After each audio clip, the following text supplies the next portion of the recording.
माँ बाप तो हर किसी को बनने का हक है, गरीब को भी है और अमीर को भी है। ये जनरेशन मालूम है यूनिवर्सल गाली खाई है, तो हर कोई वाला जेंजी पे बोलता है रहता है। तब मेरे को पता चला मम्मी पापा अलग भी हो जाते हैं, and that is divorce, and they live in a living relationship, क्योंकि इंडिया में वो कॉन्सेप्ट नहीं था।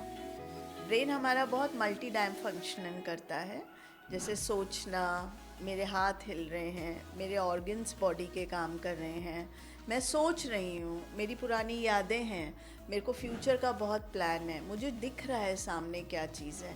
और अगर मैं लेटा भी हूँ तो मुझे ऐसा लगता है मेरा दिमाग चलता जा रहा है, चलता जा रहा है, सोच रहा हूँ, that is over thinking. Psychiatry भी और साइकोलॉजी भी, दैट इज़ एक सिक्के के दो पहलू हैं वो। कि वो घूमता हुआ और ऐसे मेरे हिप्नोटाइज हो चुके हैं। मेंटल हेल्थ एंड हेल्थ का कनेक्शन कैसा है?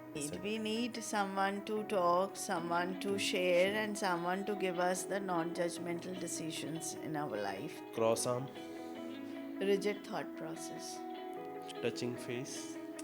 very conscious कि अवेयरनेस नहीं है, नहीं, मैं बिल्कुल इसके लिए आपको डिनाई कर दूंगी।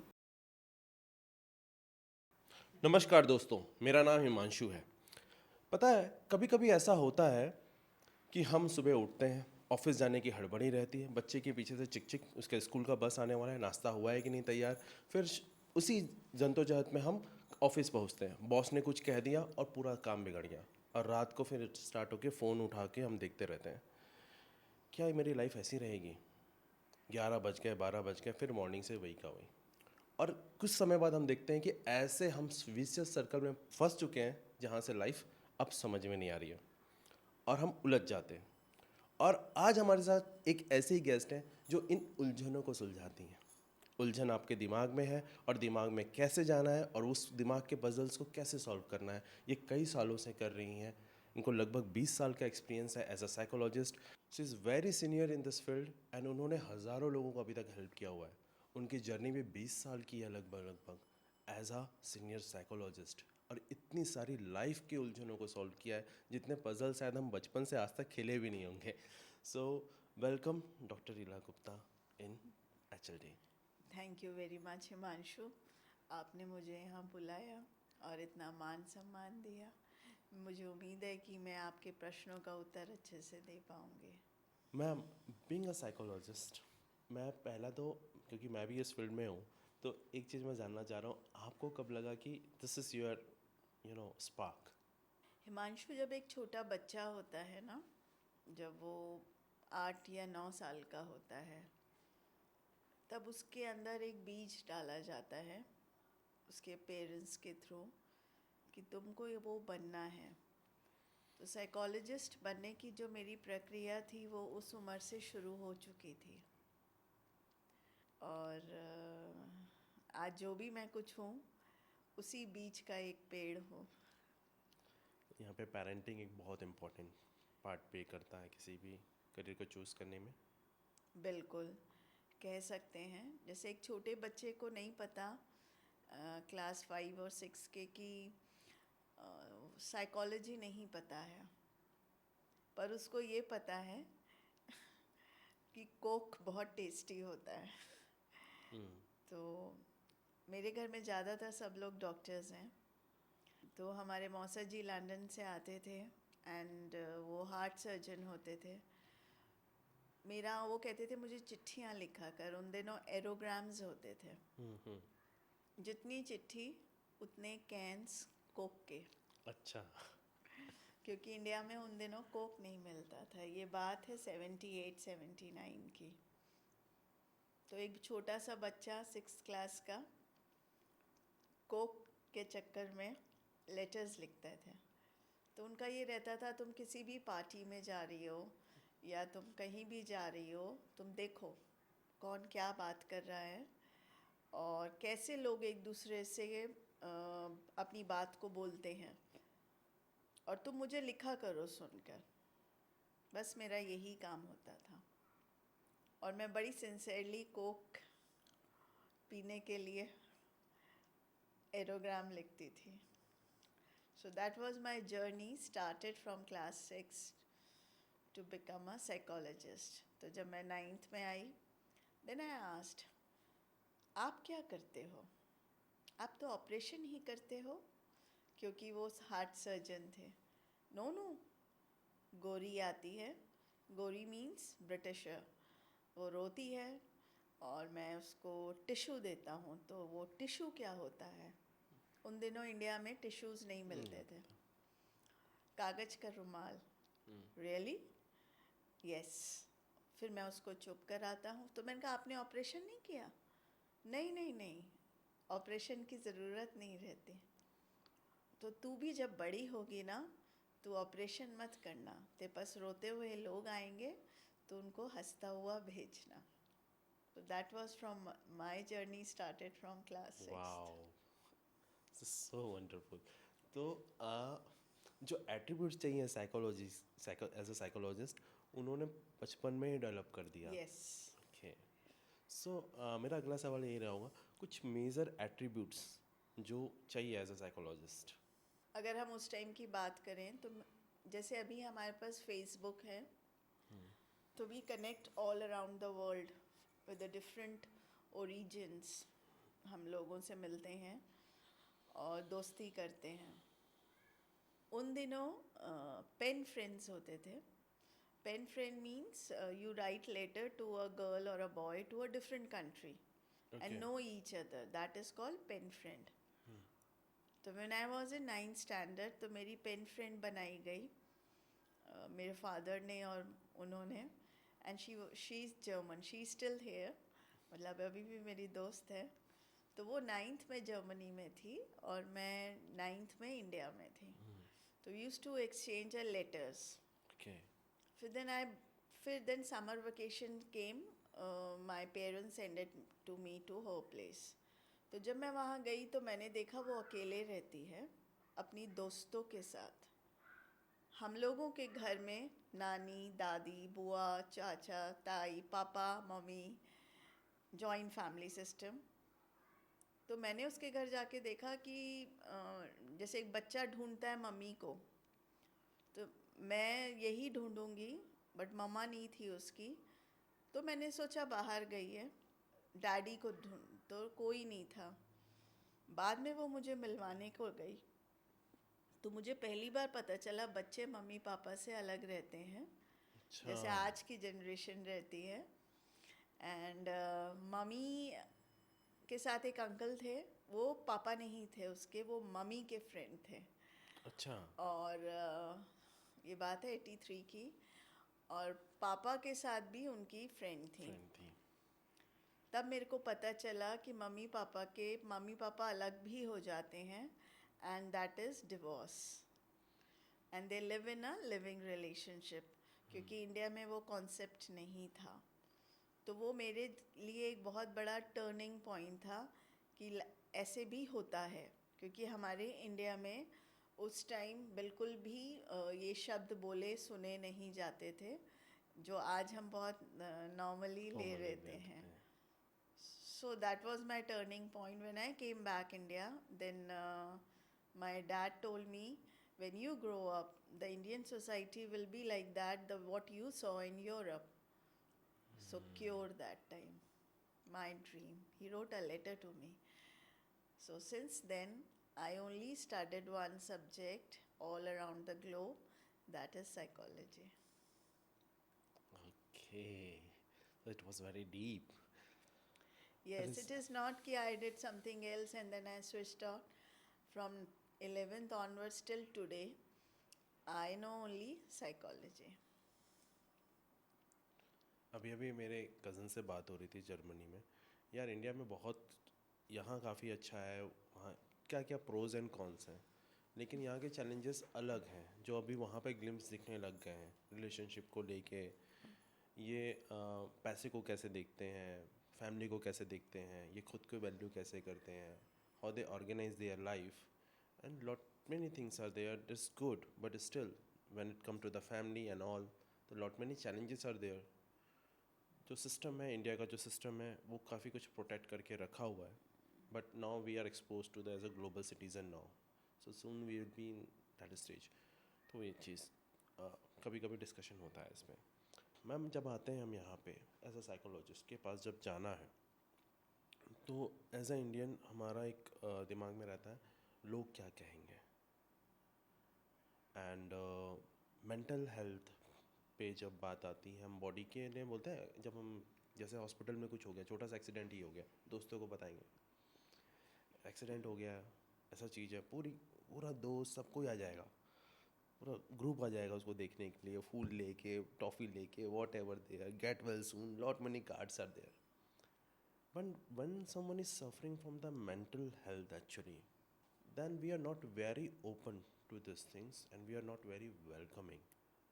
What is the taboo behind? हमारा समाज जो हिंदुस्तानी समाज है वो एक प्रकार का जॉइंट फैमिली सिस्टम, जहाँ पे घर की बात घर में ही सॉल्व हो जाती।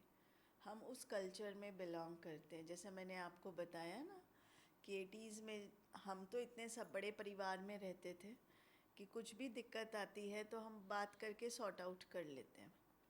बट वहाँ पर उस टाइम डिसइंटीग्रेशन हो रहा है, न्यूक्लियर फैमिली है, बात करने को कोई नहीं है। तो हम अभी उसी कॉन्सेप्ट से जी रहे हैं इंडियंस, कि परिवार पहले, कुछ भी बात है परिवार को में डिस्कस करो और सॉल्व करो।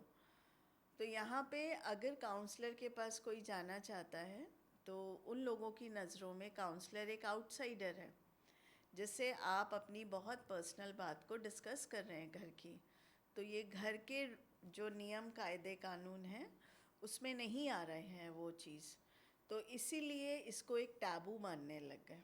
दूसरी बात, हम आज तक साइंस पढ़ते हैं पर तब भी हमें लगता है जो ब्रेन है हमारा वो एक सिंपल सा ऐसा है, समझ लो ना, कर लो ना। तो मैं सबको बताती हूँ कि brain is an organ. Brain हमारा बहुत मल्टी डाइम फंक्शनिंग करता है, जैसे सोचना, मेरे हाथ हिल रहे हैं, मेरे ऑर्गन्स बॉडी के काम कर रहे हैं, मैं सोच रही हूँ, मेरी पुरानी यादें हैं, मेरे को फ्यूचर का बहुत प्लान है, मुझे दिख रहा है सामने क्या चीज़ है, ये सब कौन रेगुलेट कर रहा है? ब्रेन।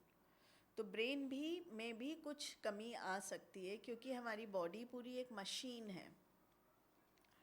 तो ये बात जो नॉर्मल ले पर्सन है उसको समझ में नहीं आती है। उसको लगता है ब्रेन काम नहीं करने का मतलब है पागल हो जाना। तो ये एक बहुत बड़ी बात रहती है कि लोग साइकोलॉजिस्ट के पास नहीं आना चाहते। बट अब ऐसा नहीं है, चूँकि मैं इस फील्ड में 20 साल से हूँ तो लोग बहुत ज़्यादा अवेयर हैं। जैसे मैं छत्तीसगढ़ में हूँ और रायपुर में हूँ, ये बहुत छोटी सी एक जगह है, इसके आसपास भी बहुत ज़िले हैं, डिस्ट्रिक्ट्स हैं, गांव हैं। मेरे पास गांव से पेशेंट आता है। मेरे को ये भी नहीं पता चलता कि उनको मेरे बारे में कहाँ से पता चला, बट आते हैं, इतनी अवेयरनेस है। तो अगर हम ये बात बोलते हैं कि अवेयरनेस नहीं है, नहीं, मैं बिल्कुल इसके लिए आपको डिनाई कर दूँगी। Okay. लोग आते हैं, उनको अवेयरनेस है। इवन ऐसे लोग आते हैं कि आप वो पढ़े लिखे नहीं हैं तो भी वो हमारे पास आ रहे हैं अपनी समस्या का समाधान लेने आते हैं। Okay. मैम जो मेंटल जो काउंसलिंग्स हैं, थेरेपीज़ हैं, ये सिर्फ मेंटल इलनेस के लिए ही है कि लाइफ स्टाइल के लिए भी इसे यूज़ किया जा सकता है, अपने प्रोग्रेस के लिए, लाइफ में goal setting and more than that, कुछ अचीव करने के लिए, मोर क्लैरिटी के लिए? या बिल्कुल, ये थेरेपीज़ बिहेवियरल, देखिए what is behaviour? Behaviour is doing certain things, activity of your body, that is behaviour, है ना? तो कुछ ऐसे बिहेवियर्स जो हमारे को डे टू डे लाइफ में हमें दिक्कत पहुंचाते हैं, तो अगर ऑब्वियसली अगर हम थेरेपी लेके उन बिहेवियर को रेक्टिफाई करते हैं तो ये जाहिर सी बात है कि हमारी quality of life, goal achievement, happiness, contentment automatically increase होगा। So that is, one can say it is all linked with each other. तो if the behaviour is correct, obviously the next step others will move ahead nicely. तो लोगों को कब पता चल जाना चाहिए, कब उनको साइकोलॉजिस्ट के पास विजिट करना चाहिए कि बिहेवियर चैलेंजेस कुछ जो कॉमन होंगे, चार हाँ पांच जो बिल्कुल। होंगे, जैसे पता चल जाए उनको? हाँ बिल्कुल, जैसे साइकोलॉजिस्ट के पास जब, जैसे अगर हम सबसे पहले चलिए हम रिलेशनशिप की बात करते हैं, चाहे वो हस्बैंड वाइफ हो, तो उसमें अगर हम देखते हैं कि मैं बहुत एफर्ट पुट इन कर रही हूँ बट उसके रिजल्ट्स नहीं आ रहे हैं, तो हमें ज़रूर प्रोफेशनल हेल्प लेनी चाहिए। अगर हम इंडिविजुअल की बात करते हैं तो इंडिविजुअली जैसे हमारे बिहेवियर में, जैसे मुझे नींद नहीं आ रही है कई दिन से, और अगर मैं लेटा भी हूँ तो मुझे ऐसा लगता है मेरा दिमाग चलता जा रहा है, चलता जा रहा है, सोच रहा हूँ, दैट इज़ ओवर थिंकिंग। मैं कल्पना में ही हूँ, मैं इम्प्लीमेंट नहीं कर पा रहा हूँ वो चीज़ को, मतलब वो चीज़ को एग्जीक्यूट नहीं कर पा रहा हूँ, तो हमें साइकोलॉजिस्ट के पास जाना चाहिए।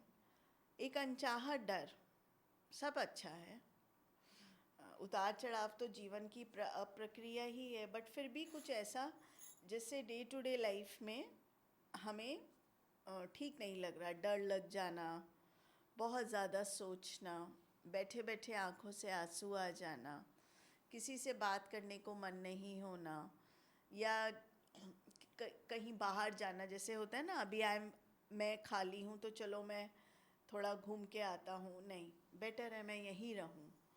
तो अगर इस तरह के सिम्टम्स आ रहे हैं डे टू डे लाइफ में और ये सिम्टम्स 15 दिन से ज़्यादा हो जाते हैं, तो आप तुरंत मनोवैज्ञानिक का परामर्श लीजिए। ये डिप्रेशन के साइंस दिखने लगे हैं other than this? Yes. Okay ma'am, doctor कहते ही है ना, एक मनोवैज्ञानिक और डॉक्टर कहते ही, तो एक डाउट लोगों के मन में रहता है, साइकेट्रिस्ट एंड साइकोलॉजी में क्या फ़र्क है? क्या साइकोलॉजिस्ट भी मेडिसिन देंगे? ये जो रहता है कि साइकेट्री भी और साइकोलॉजी भी, दैट इज़ एक सिक्के के दो पहलू हैं वो। जैसे साइकेट्री एक बहुत इम्पॉर्टेंट है जो हम एमबीबीएस में एज अ सब्जेक्ट पढ़ते हैं, और कुछ स्टूडेंट्स एमडी में स्पेशलाइजेशन करते हैं, that is study of brain, कि भाई व्यक्ति इस तरह से व्यवहार क्यों करने लगा, उसकी याददाश्त क्यों चली गई, वो क्यों शक कर रहा है हर चीज़ पे, उसको गुस्सा क्यों आ रहा है, वो चीज़ें क्यों फेंक रहा है, वो मुंह से गंदे शब्द क्यों निकाल रहा है, ये तो नॉर्मल नहीं है। तो वो साइकेट्री वाले जो होते हैं वो ब्रेन को स्टडी करके उनके जो ब्रेन में हमारे न्यूरोट्रांसमीटर्स होते हैं या बाकी न्यूरॉन्स होते हैं उनको रेगुलेट करते हैं, क्योंकि ब्रेन बहुत कॉम्प्लेक्स्ड है, वो हार्मोन्स भी जनरेट कर रहा है और न्यूरॉन्स भी कर रहा न्यूरॉन्स है। पे कर रहा है? तो जब बहुत ज़्यादा हो जाता है या बहुत कम हो जाता है तब दिक्कत आती है। तो यहाँ पर ब्रेन वो चीज़ें कर रहा है। तो ऐसे में हाँ, अगर मैं किसी को बोलूँ कि तुम ना सुबह घूमा करो, उसको नहीं समझ में आएगा, उसको भी तो पता है ना घूमना है। तो यहाँ साइकेट्रिस्ट उसको मेडिकेशन देगा, तब जाके उसके ब्रेन में हम जो कहना चाह रहे हैं वो एक्सेप्टेंस आएगी। ओके। तो ये काम साइकेट्रिस्ट का है, टू गिव द मेडिकेशन। अब उसको नहीं पता मेडिकेशन किस बात की देनी है, क्योंकि वो तो ब्रेन को ही देख रहा है। यहाँ साइकोलॉजिस्ट का काम होगा कि वो बताएगा कि इस पेशेंट को ये दिक्कत आ रही है, ये बिहेवियरल सिम्टम्स हैं, तो ये डिटेक्ट करके कि ये ओसीडी है, एंजाइटी है, बाइपोलर है, डिप्रेशन है, इंसोमेनिया है, मैनी थिंग्स आर देयर, तो वो डिटेक्ट करके बताएगा काउंसलिंग करके कि क्या कारण है, क्या ये ब्रेन में कुछ आया या शॉक लगा, दोनों में से, बाहरी वातावरण से। तो वो ये सोच के फिर साइकेट्रिस्ट को बताएगा, फिर साइकेट्रिस्ट उसके अनुसार दवाई देगा। तो ये एक सिक्के के दो पहलू हैं, हैं। और इन दोनों के बिना साइकेट्री नहीं चल सकते। ओके ओके मैम, आपके अनुभव में कुछ ऐसा केस हुआ है जहाँ पे लगा हो कि ये दोनों चीज़ें जो हमारे दर्शकों को अच्छे से समझ में आ जाए क्या हुआ, ऐसा क्या कैसा होता है एक्चुअली प्रोसेस? हाँ, बहुत केसेस होते हैं। जैसे कोई पेशेंट आता है, वो कहता है उसकी वाइफ चुपचाप बैठी रहती है, किसी से बात नहीं करती, या कभी कभी बहुत गुस्सा करती है और छोटी छोटी बातों पे चिल्लाती है, शक करती है, कोई भी काम टिक के नहीं करती, अभी ये काम करा तो फिर दूसरा काम करा। तो यहाँ पर इस तरह के केस में वो बोल रही है, नहीं नहीं मुझे अच्छा नहीं लगता, मेरे से मैनेज नहीं होता, मैं सोचती रह जाती हूँ कि अभी ब्रेकफास्ट है, फिर लंच है, फिर घर के काम हैं। तो मैं सुन रही हूँ उसकी बातें, हाँ सही में।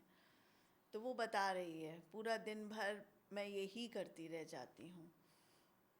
तो उस तरीके से हम तुरंत साइकेट्रिस्ट को बोलेंगे गिव हर द मेडिकेशन, क्योंकि अगर मैं उसको बोलूँ नहीं नहीं तुम ऐसे मत करना, तुम थोड़ा काम करा करो, तुम ये करा करो, तो उसका ब्रेन वो चीज़ को नहीं लेगा, रिजेक्ट करेगा। यस। तो यहाँ मैं साइकेट्रिस्ट को हम तुरंत बताएंगे, वो दवाई देगा, तो सप्ताह 10 दिन में उसका दिमाग कंट्रोल आएगा, तब वो मेरी बात को समझ पाएगी। ऐसे बहुत सारे दिन में हमारे पास केसेस आते हैं जहाँ पर हम फाइंड आउट करते हैं कि क्या प्रॉब्लम है और उसको हम किस प्रकार से दूर कर सकते हैं। मैम, लाइफ में जो सडन शॉक्स रखते हैं, जैसे हस्बैंड का डेथ हो जाना, किसी का भी फैमिली में डियर वन का डेथ हो जाना, या फेलियर्स देखना, है ना, बिजनेस का लॉस होना, तो सडन जो लॉस होते हैं, तो उस लॉस में कई लोग उसको मैनेज कर लेते हैं और कई लोग नहीं कर पाते हैं। जी, तो what could the reason behind, और उस समय क्या देखना चाहिए कि किस समय लगता है कि हमें साइकेट्रिस्ट के पास या साइकोलॉजिस्ट के पास जाना चाहिए? बिल्कुल, बहुत ही अच्छा क्वेश्चन है कि देखिए हर व्यक्ति की पर्सनालिटी बिल्कुल अलग अलग होती है। आपको रेड कलर पसंद है तो हो सकता है मुझे ब्लू कलर पसंद हो। तो उसी तरीके से हमारी जो कैरेक्टरिस्टिक्स होती हैं वो बिल्कुल अलग अलग होती हैं।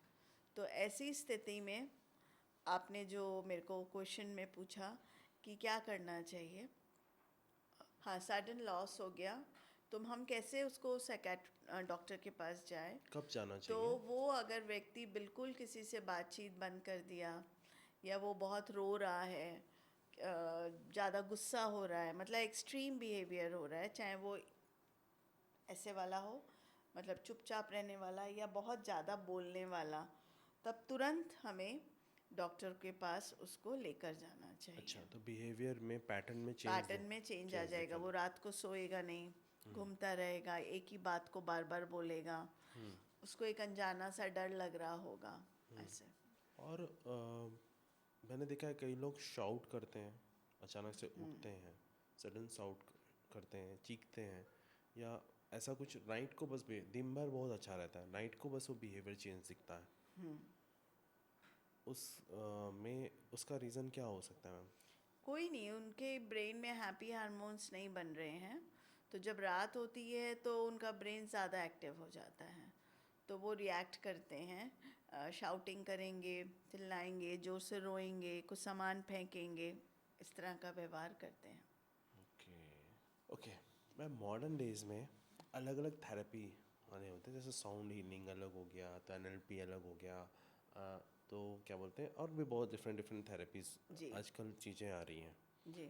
एंड जो थेरेपी और लाइफ कोचिंग एक चीज़ आ रही है, जो कि बहुत जल्दी फैसिनेशंस में चीज़ें आ रही हैं, स्टार्ट हो रही है, ये साइकोलॉजी से कैसे अलग है, या इसी का पार्ट है?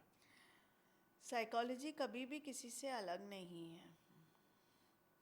Psychology means study of behaviour, तो ये हर जगह स्टडी बिहेवियर है। और आपको हम अपने जिस जिस भी जगह हम लोग हैं तो हम जान सकते हैं कि हमारा व्यवहार कैसा है। तो साइकोलॉजी कोई बिल्कुल अलग नहीं है, psychology is there with everyone every day. Okay, yes. तो ये थेरेपीज जो है ना, इनकी रियलिटी क्या होगी? ये सच में वर्क करते हैं, किसी किसी में करते हैं, या ऐसा कुछ है कि? ये बहुत अच्छा वर्क करते हैं, बट हाँ ये क्लाइंट पे डिपेंड करता है कि वो जो इंस्ट्रक्शंस डॉक्टर दे रहा है वो उसको फॉलो करे कि नहीं करें। और एक बड़ा फिल्मी क्वेश्चन आता है जिससे साइकोलॉजिस्ट को ऐसा ही देखा जाता है कि वो घूमता हुआ और ऐसे मेरे हिप्नोटाइज हो चुके हैं। तो what is this the science behind the hypnotism, और ये सच में ऐसा हिप्नोटिज्म जो होता है, जो दिखाया जाता है, वैसा होता है क्या? हाँ, Okay. बिल्कुल होता है।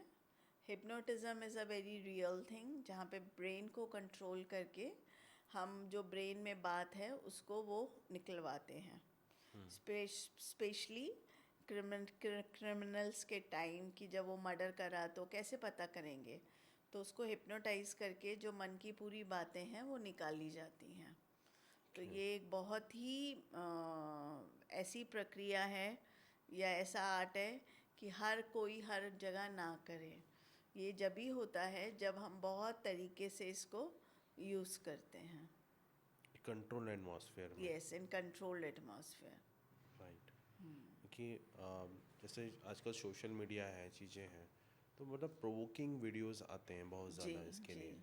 एंड मिस बोल सकते हैं कि ये डिसबिलीफ सा कुछ चीज़ें फैलती हैं, दिखती हैं।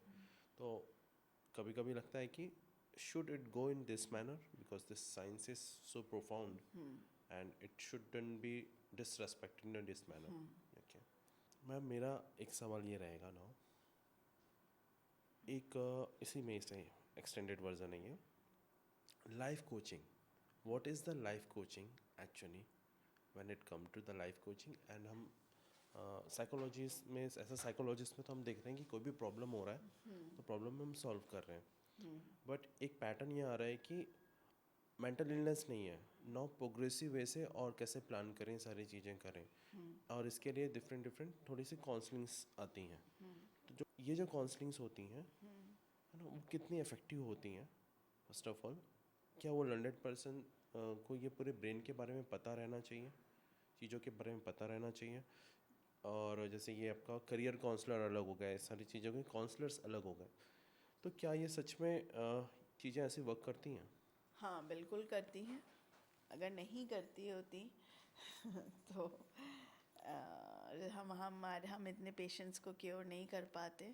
थेरेपी बिल्कुल काम करती है और बहुत अच्छे से काम करती है, और उसके रिजल्ट्स भी बहुत अच्छे मिलते हैं। ओके। एक वो क्वेश्चन लेते हैं, something is coming in my mind. Criminal जो साइकोलॉजी है, दैट इज़ हाँ, वेरी डीप, एंड ये what are the things when it comes to the suicide, criminal, ये सारी चीज़ों में देखा गया है कि ये बोलते जेनेटिक्स भी हैं इनमें, जेनेटिक भी होता है ये चीज़ें। तो what is the role of genetics and what is the behaviour में वो कितनी चीज़ें अडॉप्टिबिलिटी आई है ना, उस पर क्या डिफरेंस है? Genetic is a basic part of one's individuality. DNA है वो। आज मैं जो भी हूँ, तो जो मुझे मेरे फोर फादर से मिला, that is genes, my DNA, कि व्हाट आई एम कैरिंग, मेरा घर, मेरा ख़ानदान, मेरे माँ बाप। तो genes plays an very important role in everywhere, be any disease, be any mental disease, genes plays an important. Okay. तो जो बिहेवियर होता है, जैसे हम कहते हैं कि 7 साल के बच्चा कहीं भी है, उसका एनवायरनमेंट में जो भी है वो एब्जॉर्व कर रहा है, इन द पेरेंटिंग पर्सपेक्टिव से देखा जाए तो, एंड मेजर उसके जो बिलीफ सिस्टम है वहाँ पे डेवलप हो जाते हैं, वैसा ही वो रिएक्ट करता है, वैसा ही वो बिहेव करता है हाँ, करेक्ट। फ्यूचर में। एंड समटाइम ये होता है कि उसको बहुत अच्छी परवरिश भी मिली, तो भी उसके अंदर उसकी जो बिहेवियर्स हैं वो वैसे ही वो रहेंगे, वैसे आते हैं। क्योंकि हर व्यक्ति का, हम कहते हैं, तो two people met, one individual takes birth. तो जो बच्चा आ रहा है उसकी अपनी डेस्टिनी है, अपने चॉइसेस हैं, अपने डिसीजंस हैं, अपने को देखने का तरीका अलग है, और सोसाइटी हर जनरेशन में चेंज हो जाती है। राइट। सो ये 5 फैक्टर्स बहुत इम्पॉर्टेंट है एक बच्चे के जीवन में। जैसे अगर आपका बच्चा है, तो जो जीवन आपने जिया वो उसका नहीं है, उसका एकदम, आप देखिए, एकदम ऑल टुगेदर अलग है लाइफस्टाइल, है ना। So it is psychology also, it keeps changing according to the person to person, क्योंकि एवरीबडी इज़ यूनिक, हर कोई बहुत यूनिक है, उसके अपने कैरेक्टरिस्टिक्स हैं, अपने वैल्यू सिस्टम्स हैं, तो जीन्स में अगर हम कितने भी कंफर्ट में रख लें, जैसा आप बोल रहे हैं, पर वो जीन्स में कहीं ना कहीं क्रैक है, वो नेचर है, तो वो रिफ्लेक्ट होगा। तो क्या वो ट्रीटेबल है? हाँ, बिल्कुल डिटेक्टेबल है। ट्रैक्टेबल है या और ट्रीटेबल भी है, ट्रीटमेंट भी हो सकता ट्रीटेबल भी नहीं, वो दे उतना हम नहीं ठीक कर पाएंगे क्योंकि वो आपका जीन्स है। है। ओके। जीन्स कभी ठीक नहीं कर सकते, ये हमारा बेसिक नेचर है। आप किसी को नहीं बदल सकते। बताइए, आपने आज तक किसी का नेचर चेंज करा है? वो थोड़ी देर के लिए मोल्ड अप होगा, 10 दिन, 20 दिन, 1 साल, उसके बाद वो व्यक्ति वापस अपने नेचर में आ जाएगा। तो हम किसी का बेसिक नहीं चेंज कर सकते, और अगर हम चेंज करते हैं तो वो हम सबसे बड़ी मिस्टेक कर रहे हैं। अगर वो पर्सन चाहे दिस इज द बिहेवियर में अवेयरनेस रखे, वो ये बिहेवियर मुझे डिस्टर्ब करता है, हाँ। और वो अवेयरनेस में रहे, तो वो क्या चेंज कर सकता है? उसको पहले देखना पड़ेगा कि ये मेरा जो बिहेवियर है, सपोज हाथ धोना है, अब वो उसे जा रहा है देखो। बार बार हाथ धो के आ रहा है बाद, तो उसको पहले अपना हाथ धोना कम करना पड़ेगा, तभी तो वो आगे बढ़ेगा ना। तो उसको पता है कि वो क्या बिहेव कर रहा है, किस तरह से बिहेवियर कर रहा है। ओके। तो वो आउट ऑफ हैबिट या आउट ऑफ वो बोले, वो बार बार कर ही जाता है, चाहे जो भी यस, हो। तभी तो जीन्स है ना। ओके मैम, आजकल देखा गया है कि लाइफ स्टाइल डिसऑर्डर्स बहुत हो रहे हैं, है ना? बहुत यंग एज में I am also one of them obesity आ गई है ना? Fighting with the obesity, one of the thing, sleep issues रहते हैं, है ना?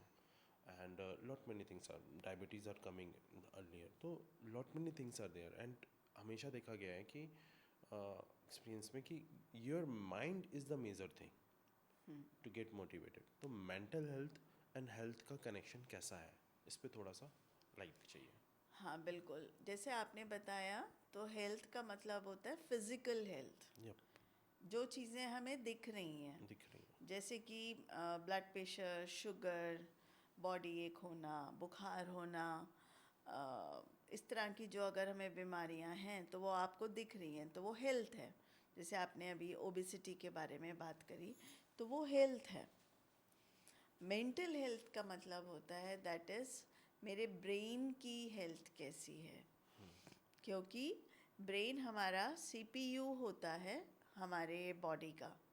अगर ब्रेन इज़ वर्किंग करेक्टली तो हमारे पूरे ऑर्गन्स, हमारा सोचना, हमारी वॉलेंट्री और इनवॉलेंट्री मसल्स, मसल्स। ये सारी सही काम करेंगी और हम सोच पाएंगे लॉजिकली। तो उसको बोलते हैं मेंटल हेल्थ। तो ये टोटली दोनों डिफरेंट हैं, बट हाँ एक दूसरे से रिलेटेड हैं। कैसे? जैसे हमारे पूरे ऑर्गन्स जो बॉडी में है वो ब्रेन ही कंट्रोल कर रहा है। तो अगर ब्रेन में कुछ न्यूरोट्रांसमीटर्स में इम्बैलेंसिंग हो गई, सपोज व्यक्ति डिप्रेशन में चला गया, तो सबसे पहले उसके पेट में इफेक्ट आएगा। ओके। क्योंकि कंट्रोल कौन कर रहा है? ब्रेन। ब्रेन। तो हमारा डाइजेशन कौन कंट्रोल कर रहा है? ब्रेन। कि जैसे मैंने अगर 2 रोटी खाई तो मेरा ब्रेन बोलेगा इला बस कर, पेट भर गया।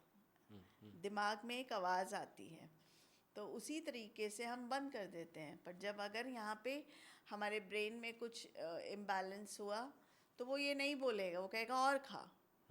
तो व्यक्ति बहुत खाएगा या कहेगा तो बिल्कुल मत खाना। खाना ब्रेन आवाज़ बोलेगा, उनको इंस्ट्रक्शंस देगा, और वो व्यक्ति खाना नहीं खाएगा। तो जब खाना नहीं खाएगा तो एक पल में उसको, थोड़े महीनों बाद वो एकदम स्किनी पतला हो जाएगा, और डिप्रेशन साथ में। तो ब्रेन, दोनों चीज़ें इंटरलिंक्ड है। Interlinked. Yes.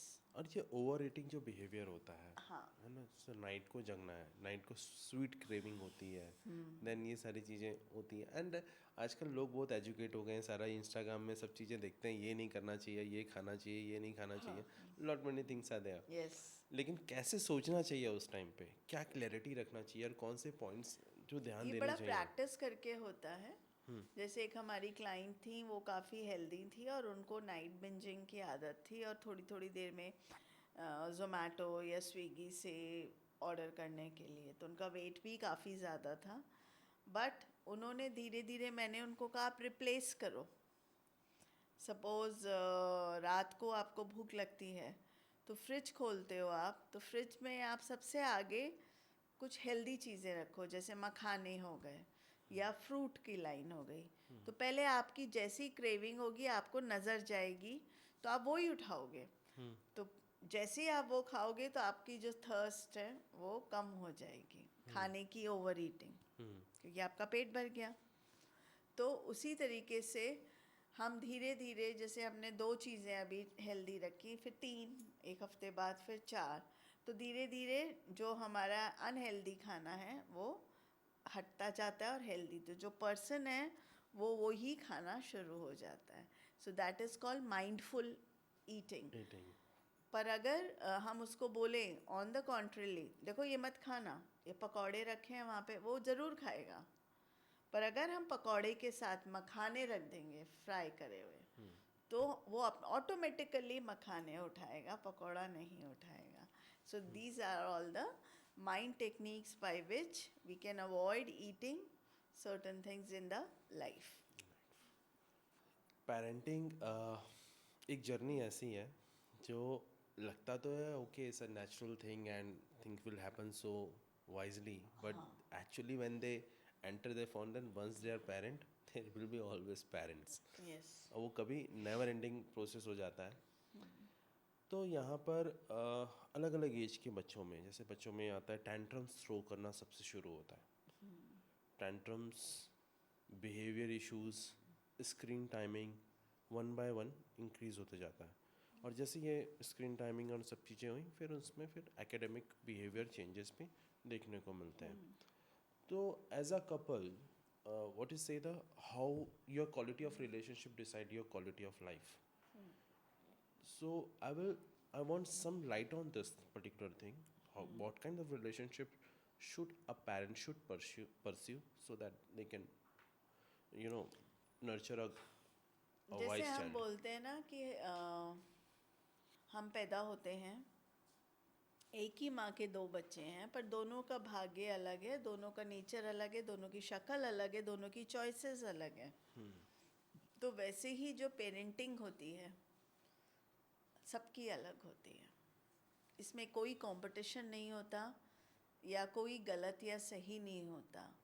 Reason been, her parent, चाहे वो एक झोपड़ी वाला पेरेंट हो, माँ बाप तो हर किसी को बनने का हक है, गरीब को भी है और अमीर को भी है। और एक जो पिता होता है वो पिता रहता है, चाहे वो गरीब है चाहे वो अमीर है। तो पेरेंट कभी भी गलत नहीं होते, बहुत रेयर होता है वो गलत है, बहुत रेयर। तो पेरेंट एक ऐसे रिलेशनशिप का नाम है जहाँ पर सबकी जर्नी अलग होती है। It can not be same, कभी नहीं हो सकती, क्योंकि हम सब यूनिक हैं और हमारे सोचने का तरीका भी यूनिक है। तो इसमें अच्छी पेरेंटिंग और बुरी पेरेंटिंग का कोई सवाल ही नहीं उठता, इसमें सिर्फ parenting. Yes, right, very true. लेकिन being a psychologist ma'am, what are the major thing जो पेरेंट्स को ध्यान में रखना चाहिए एक बर्डिंग जो चाइल्ड है, जिसका ब्रेन डेवलप हो रहा है, जिसके मेरे न्यूरॉन्स एकदम एक्टिव हैं और सब चीज़ें वो देख रहा है, जो उसके एनवायरनमेंट सब एब्जॉर्व कर रहा है। तो बीइंग हम अच्छी सोसाइटी बनाने के लिए, हाँ, है ना, क्या चीज़ें हैं जो ध्यान में रखनी ही चाहिए पेरेंट्स को, आपको जो लगता हो? आपको एकदम पेरेंट्स को बहुत नॉर्मल लाइफस्टाइल जीना चाहिए, बच्चे को एक्सेप्ट करना चाहिए जैसा आपका बच्चा है। आप ये जो बहुत भी बड़ी कुछ बात बच्चे को कराना चाह रहे हो वो खुद करना शुरू कर देना चाहिए। अगर आप चाहते हो आपका बच्चा डिसिप्लिन बने तो आप डिसिप्लिन में रह के काम करना शुरू कर दीजिए। ऐसा तो नहीं कि आप उस चीज़ को सोच नहीं रहे हैं और उससे कराना चाह रहे हैं बच्चे से, क्योंकि चिल्ड्रन आर वेरी क्लेवर। हमें लगता है वो छोटा बच्चा है, हाँ वो बोल नहीं पाता क्योंकि वो हमारे पर डिपेंडेंट है, बट उसको समझ है कि क्या सही है और क्या गलत है। तो हमें अपने ओहदे के अनुसार, जैसे माँ है तो माँ के अनुसार, बाप है तो बाप के अनुसार जीवन को जीना चाहिए। हम ये ना सोचें कि ये तो अभी 15 साल का बच्चा है या 8 साल का, तो हम उस तरह से व्यवहार करें, नहीं, कभी नहीं करिए। बच्चे को पिता हैं तो पिता के जैसे व्यवहार, और डरिए मत। अभी पेरेंट्स डर जाते हैं क्योंकि वो टैंट्रम जब करेगा जब उसको पता है मेरी हर बात को माना जाएगा। तो अगर हमने किसी भी बात को मना कर दिया तो वो टैंट्रम, रोना धोना ऐसे करेगा। तो यहाँ पर हमें ये करना चाहिए, अगर आपके पास 100 रुपये हैं तो बच्चे को बताना चाहिए अभी तो 10 ही रुपये हैं, 90 का बिल्कुल नहीं बताना चाहिए। और आप बिलीव करिए, हमारे बच्चे वो 10 में से भी 5 खर्च कर लेंगे और 5 को रख लेंगे और बहुत अच्छे से अपना जीवन प्लान करेंगे, क्योंकि ब्रेन चल रहा है। मैंने अभी अपने बेटे के साथ, जस्ट वो 7 इयर्स का है, एक छोटा सा प्रैक्टिकल किया हमने स्क्रीन के लिए। And I was out of city and उसकी कुछ स्क्रीन की टाइमिंग ज़्यादा हो गई।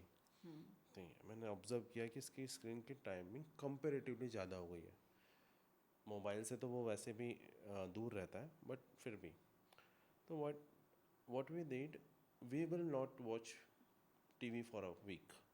We all will. हमने सबने कमिट किया, मम्मा ने, पापा ने, मैंने, सबने कमिट किया, and we were out of the screen. And once after a week एक दिन टैंट्रम आए, दूसरे दिन थोड़ा बोला, तीसरे दिन बोला मोटिवेटेड हो गया, नो 3 days हो गए, 3 days more to go. Then we planned some incentive, what you want for that particular thing, and a surprise whatever he is want, and he just finished it. And उसके बाद अब उसे वो जो movie देखनी है वो मिला, and one of the surprise जो ऐसा इकोनॉमी जो भी था उसे मिला, and enjoyed the things. So now it become so control, उसका बिहेवियर है ना कंट्रोलेबल हो गया, और खुद का भी इस टाइम पे। ओके मैम, अगला मेरा टीनेज से है। जो टीनेज कॉन्फ्लिक्ट है ये तो जनरेशन से चला आ रहा है, एंड ये जो जनरेशन है, मेरे ख्याल से जो जेनजी है अभी जो है, ये जनरेशन मालूम है यूनिवर्सल गाली खाई है। तो हर कोई वाला जेनजी पे बोलता है रहता है, दे डोंट मतलब हम देखा जाए तो Gen Z are so, Gen Z anyone is coming in the Instagram और द यूट्यूब और whatever it is, they are throwing अपने टैंट्रम्स उनके ऊपर थ्रो कर रहे हैं, एंड दे आर जो I am like this, they are very formed, और ये कॉन्फ्लिक्ट हमेशा चलता रहता है। तो what is the suggestion for the parents who are tackling with this teenagers, ये थोड़ा सा। First of all, if your child is in teenage start होती है 12 साल से आजकल, और 18 साल तक रहती है। तो मैं हर पेरेंट से बोलती हूँ कि बच्चा उस टाइम स्कूल जा रहा होता है, तो स्कूल के बाद से आप उसकी एक्टिविटीज़ को मॉनिटर करिए। उसको घर में मत रखिए, घर में इन द सेंस कि उसको कोई ना कोई ऑफिशियल स्पोर्ट्स एक्टिविटी में डालिए। It can be cricket, swimming, table tennis, anything. उससे एक तो आपके बच्चे की ग्रोथ अच्छी होगी, दूसरा उसकी बॉडी थकेगी, चौथा उसके फोकस, हम लोग बोलते हैं sports people are the best people, they are very intelligent, क्योंकि उनको फोकस होता है। जैसे क्रिकेट में बॉल आ रही है तो फोकस है कि बॉल को मारना है, चाहे वो बैडमिंटन हो चाहे वो फुटबॉल हो, हर जगह फोकस। तो यहाँ पे बच्चे को अगर वो 1 घंटा ऑफिशियल गेम खेलता है तो उसको फोकस उसका बढ़ेगा। तो यहाँ पे जो पेरेंट्स हैं, हम कहते हैं कि जो भी आपका रूटीन है, वॉट एवर द रूटीन, कैसा भी आपका रूटीन है, उसमें आप ये चीज़ का बहुत ध्यान रखें कि बच्चे को 1 घंटा फिज़िकल एक्टिविटी में करना है। दूसरी चीज़, लाइफ स्किल थिंग्स, कि ऐसा नहीं कि छोटा बच्चा है ये नहीं करना वो नहीं करना, उसको घर के हाउस होल्ड काम और छोटे मोटे बाज़ार के काम कराने चाहिए, क्योंकि उनसे उनको बात करनी आएगी, सौदा लेना आएगा, तो उनका मैथ्स ज़्यादा स्ट्रॉन्ग होगा, और एक अटैचमेंट भी होता है, सोशल इंटेलिजेंस भी डेवलप होता है। यस। तो अगर हम अपने टीनेज बच्चों को इतना व्यस्त रखते हैं और वो माहौल ही नहीं देते। माहौल इन द सेंस जैसे मोबाइल ही मोबाइल देख रहा है बच्चा।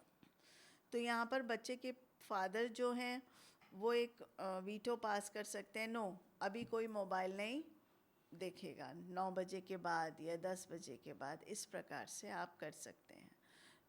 तो जो हम चाह रहे हैं बच्चे से पाना, मुझे लगता है हमें इजी हो जाएगा बच्चे को पाने के लिए। आने के लिए बहुत सारे पेरेंट्स मेरे पास आते हैं मैम स्लीप पैटर्न के लिए, तो मैं उनको सजेस्ट करता हूँ जितने टाइम हो गया इतने टाइम हो गया मोबाइल्स आपके बेडरूम में तो मोबाइल जाना नहीं चाहिए, उसका चार्जिंग पॉइंट एक जगह रहना चाहिए, वहाँ पे सब जगह अलग रहना चाहिए। बेडरूम में जाने के बाद if you are playing time है बच्चे के साथ, थोड़ा देर कनेक्शन का टाइम है, जो भी है वो उसको थकाना और सुलाना या कन्वर्सेशन करना, जो भी करना, तो ये 10-15 मिनट का 20 मिनट का जब वो स्लीप टाइम में जाने से पहले ये जो टाइम होता है बहुत इफ़ेक्टिव होता है। और इस टाइम पे एफर्मेशंस भी अगर आप दें उसको और उनके डे टू डे पूरी एक्टिविटीज़ के बारे में बात करें, दिन भर उनके साथ क्या हुआ है, और उसमें से अच्छे पॉइंट्स पुट अप करने की kind of journaling kind of thing and thought journaling kind of thing की Yes. डेवलप करते हैं, तो बच्चे में एक self self awareness, awareness self confident होगा हमारा बच्चा। बहुत सही बोला आपने। एंड बच्चा अपने आप को करेक्ट कर सकता है। When you don't need to fight with them, No, not at all, not at all. No fighting, no saying the bad words, no arguing, nothing. nothing, the things can be resolved at the Yes. point only. Okay, in modern relationship ma'am, we are seeing the divorce are increasing now, and जब तक लोग professional help के लिए जाना चाहते हैं कि मुझे अब काउंसलिंग हमें एज अ कपल करानी चाहिए, तब तक चीज़ें बहुत देर हो जाती हैं। तो what is the right time? आपको कब लग जाना चाहिए कि रिलेशनशिप ये काम नहीं कर रहा है और कब हमें काउंसलर के पास या प्रोफेशनल हेल्प के लिए जाना चाहिए? जब मैं देखें दोनों पार्टनर की, वो दोनों पार्टनर एक अपनी दुनिया में चले गए हैं, साथ रह रहे हैं फिजिकली, बट उनकी एक अपना वर्ल्ड है, वो बातचीत कम बहुत कर रहे हैं, आपस में जो डे टू डे शेयरिंग होती है वो नहीं कर रहे हैं, और ज़्यादातर अपने ही काम में बिज़ी हैं। तो अगर ये 3 सिम्टम्स 2 महीने तक दिखते हैं तो कोई भी एक पार्टनर काउंसलर से सजेशन लेके अपने को रेक्टिफाई कर सकता है। आपके पास कुछ ऐसे केसेस आए हैं जो उस टाइप से जो आ रहे हैं, या सम एक है?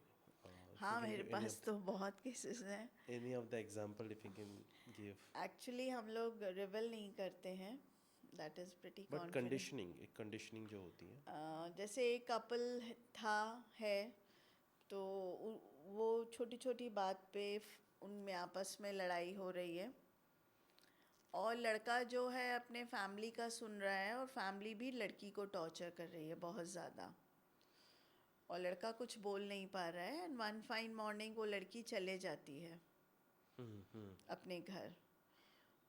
उसके बाद भी लड़के को लगता है लड़की वापस आ जाएगी और उसको रहेंगे साथ में, बट लड़की वापस नहीं आती है।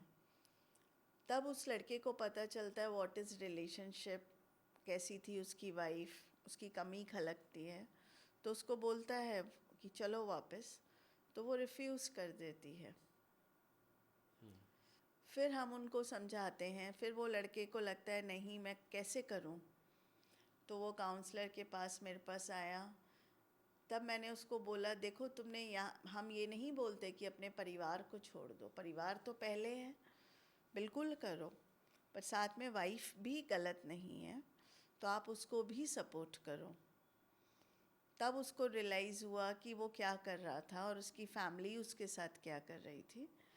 तो उसने अपने घर जाके अपनी फैमिली से बात करी, और उसकी फैमिली ने भी फिर कबूला, क्योंकि उनको भी कोई बताने के लिए नहीं था। And they are now together very nicely, they are living. So ऐसे मेरे पास बहुत बहुत सारे केसेस हैं जिसमें मिसअंडरस्टैंडिंग्स डेवलप हुई, और बाद में they are together, they come for the counselling, और अब वो बहुत अच्छे से रह रहे हैं, कईयों के बच्चे भी हो गए हैं। ऐसे नियरली अराउंड मैंने इस साल 2025 में आई एटलीस्ट डिड कल तक 1700 कपल काउंसलिंग कर चुकी हूँ मैं, बाप रे, जनवरी से कल तक। 1700। सो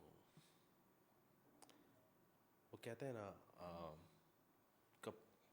कपल्स जो होते हैं उनमें प्यार हो ना हो, लेकिन एक दूसरे के रेस्पेक्ट और दोस्ती,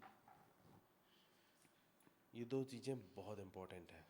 जी। उनका दोस्त अच्छा होना बहुत इम्पोर्टेंट है। वो दोस्त के साथ हम जितना शेयर कर सकते हैं, शायद हम अपने प्यार से उतना शेयर नहीं कर सकते हैं, कहीं जी। ना कहीं रुक जाते हैं। तो आपका अच्छा पार्टनर वो हो जो आपका सबसे अच्छा दोस्त हो। बिल्कुल सही। जब दोस्ती में कमी आ रही हो ना, तो समझ जाओ कि दूरियां आ रही हैं। दूरियां आ रही हैं तो दूरियां मिटाने वालों के पास पहुंच जाओ। बिल्कुल। ओके मैम, आपसे एक पर्सनल सवाल है। जी। आप कभी गई हैं साइकोलॉजिस्ट के पास, ऐसी ज़रूरत पड़ी? और अगर आप गई हैं तो आपने बताया कि मैं साइकोलॉजिस्ट हूँ? नहीं, एक बार ऐसे ही हुआ था। कुछ मेरे बेटे का कुछ प्रॉब्लम था, तो मैंने कहा चलो आई डू द काउंसलिंग, मतलब मैं जाती हूँ किसी से हेल्प लेने। तो मैंने ऑनलाइन काउंसलिंग बुक करी, और अब उसमें उसने नाम पूछा मेरे से, तो मैंने अपना सरनेम बताया। तो बोली ठीक है, ऐसे करके उस जो भी वो काउंसलर थी। फिर पता नहीं उसने मुझसे कुछ एक लाइन ऐसी कुछ बोली, मैंने कहा नहीं ये ऐसे नहीं, ऐसे। और उसने कहा यही मेरे को पता करना था मैम, हु यू आर। तो मैंने कहा आई एम, तो मैं तो नहीं कर पाऊँगी आपके लिए। तो मेरे साथ ऐसा हुआ कि कई बार होता है, जैसे कोई निमेंस का या कहीं का भी कोई वर्कशॉप होता है, क्योंकि मैं पढ़ती बहुत हूँ और अपग्रेडेशन के लिए कुछ ना कुछ सीखती रहती हूँ। तो उसमें मैं अब आप ही पढ़ा लो वाला कई बार हो जाता है ऐसा। बट ठीक है, जब हम इतना काम करते हैं तो हमारे जैसे बहुत सारे लोग हैं जो बहुत सालों से काम कर रहे हैं, तो एक मुकाम हासिल कर लेते हैं। तो नहीं, मैं फिर नहीं गई उसके बाद से कभी। I never ask anyone. कि एक डॉक्टर है ना, खुद का ऑपरेशन कर नहीं पाता। हाँ, बिल्कुल भी नहीं। बिल्कुल नहीं कर पाता। तो sometime we need Yes, suggestions and we need someone to talk, someone to share, and someone to give us the non-judgmental decisions in our life कि जो हम नहीं कर पा रहे हैं. It is really needed. But being in this profession, I do it. I do certain, like we have certain tests, NLPs, tricks करके हम क्योर कर लेते हैं. एक ह्यूमन लाइफ में, सिंस आपने इतने सारे कल्चर्स को देखा है, not only the India, out of India also, and every culture has their cues of body language, cues of things, you know, expressions, modality, सारा चीज़। एंड आज हम देखते हैं कि अब हम एज अ ग्लोबल सिटीजन हो रहे हैं। और मैं बोलूँ, अब मैं बिजनेसमैन के लिए मैं क्वेश्चन पूछ रहा हूँ, सॉरी मैं किसके लिए पूछ रहा हूँ ये तो आपको पता है नहीं। एनीवे, तो one who want to explore their business entire world, या अलग कल्चर में जाना चाहता है ना, what could be the basic body things, body language, body cues in the modernisations जो है, वो क्या हो सकते हैं? देखिए, हम कहते हैं चाहे अमेरिकन है, चाहे जापानीज़ है, चाहे ऑस्ट्रेलियन है, चाहे इंडियन है, चाहे पाकिस्तानी है, चाहे बांग्लादेशी है, चाहे श्रीलंकन है, चाहे चाइनीज़ है, हम सब क्या हैं? ह्यूमन। ह्यूमंस। तो ह्यूमन की ये कैरेक्टरिस्टिक बेसिक जो चीज़ें होती हैं, anger, love, attention, commitment, faith, transparency, हर जगह है। तो हम किसी भी मुल्क में किसी भी मुल्क के लोगों से बात करें या बिजनेस करें, तो ये पर्सनालिटी ट्रेट सब में होते हैं। तो भले हम किसी कहीं पे भी रहें और किसी से भी करें, तो everybody search for these good things in the life okay, validation सबको चाहिए, चाहिए, love और सबको सबको चाहिए। वो ही चाहिए। तो कंट्री मैटर नहीं करती, हमारे जो बेसिकली पर्सनालिटी ट्रेट्स होते हैं वो ज़्यादा मैटर करते हैं। I want to have some light on ADHD। ये बिहेवियर बहुत जल्दी दिख रहा है and it was seeing that the 10 minute से कम पहले अटेंशन हुआ करता था 80s के टाइम पे, तो उसको हम ADHD बोलते थे। आज तो किसी का भी अटेंशन 2 मिनट दिख जाए तो बहुत बड़ी बात है ना। एंड बच्चों में स्पेशली ये चीज़ें दिखनी जा रही है कि ADHD का बिहेवियर जो स्कूल्स में है, तो उनके जो नंबर्स हैं वो बढ़ते जा रहे हैं। तो what could be the cure of this, मतलब क्या चीज़ हमें देखनी चाहिए एंड ये कितनी जल्दी क्योर हो सकता है, इस बिहेवियर के नुकसान क्या है and ADHD is the hyper activity. सबसे पहले हमें मदर को चेक करना चाहिए कि क्या ये लेट प्रेगनेंसी है। अभी शादियां देर से होती हैं, तो ज़्यादातर 34-35 के बाद एक लेडी मदर बनती है। तो उस टाइम उसके जो एस्ट्रोजेंस हैं वो कम होते हैं, तो हमारा बच्चा जो होता है ADHD that is hyper active पैदा होता है। तो उसका क्योर यही है कि हम बच्चे की जो एनर्जी है, उसके पास बहुत एनर्जी है, जैसे नॉर्मली अगर 60 है तो हमारे बच्चे के पास 150 है। तो वो जो 60 to 150 100 जो कैलोरीज मतलब एनर्जी लेवल्स हैं, उसको हमें निकालना है। तो कैसे निकालेंगे? तो बच्चे को हम फिज़िकल एक्टिविटीज़ में लगा के निकालेंगे। तो वो टायर्ड होगा तो वो जो एनर्जी लेवल्स उसके रिड्यूस हो जाएंगे। अदरवाइज़ बच्चा बहुत डिस्ट्रक्टिव रहेगा, एक जगह बैठेगा नहीं, तोड़ा फोड़ी करेगा, सामान छुएगा और अपने मर्ज़ी का करेगा। तो यहाँ पर ये बहुत बड़ा क्योर इसका यही है कि हम बच्चे की एनर्जी को रिलीज़ करें। This is very vital point, जो चीज़ें हो और रही ये भी बहुत ज़्यादा हो रहा है क्योंकि हमारे बच्चे लेट हो रहे हैं। हैं। Okay, this is the major reason, yes. Right. Okay ma'am, तो इसी से कुछ फनी क्वेश्चंस लेते हैं just for the last thing. जो बॉडी पोस्चर्स होते हैं ना, हाँ। है ना, बॉडी पोस्चर्स के मतलब क्या होते हैं, वो लोगों को बड़ा पसंद आता है। जैसे शेकिंग लैग, पैर शेक करना, है ना, what could be as a psychologist हम जब देखते हैं किसी की भी बॉडी पोस्चर्स इम्पॉर्टेंट है, उनका ब्रीदिंग पैटर्न इम्पॉर्टेंट है, हाँ। उनका मूवमेंट इम्पॉर्टेंट है, तो व्हाट कुड वी ऑब्जर्व। तो जो छोटी छोटी चीज़ें हैं ना, बस वही मैं डिस्कस करना चाहूँगा, जो like shaking neck and tapping foot. Anxiety, anxiety, so the person is having anxiety. Anxious, वो सोच रहा है बहुत जल्दी जल्दी।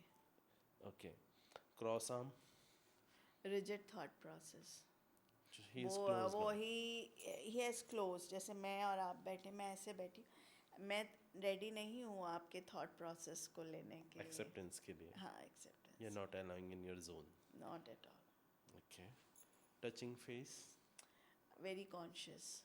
Very conscious. Okay, leaning forward, try to be more focus, depends, मेरे को ऐसा लगता है।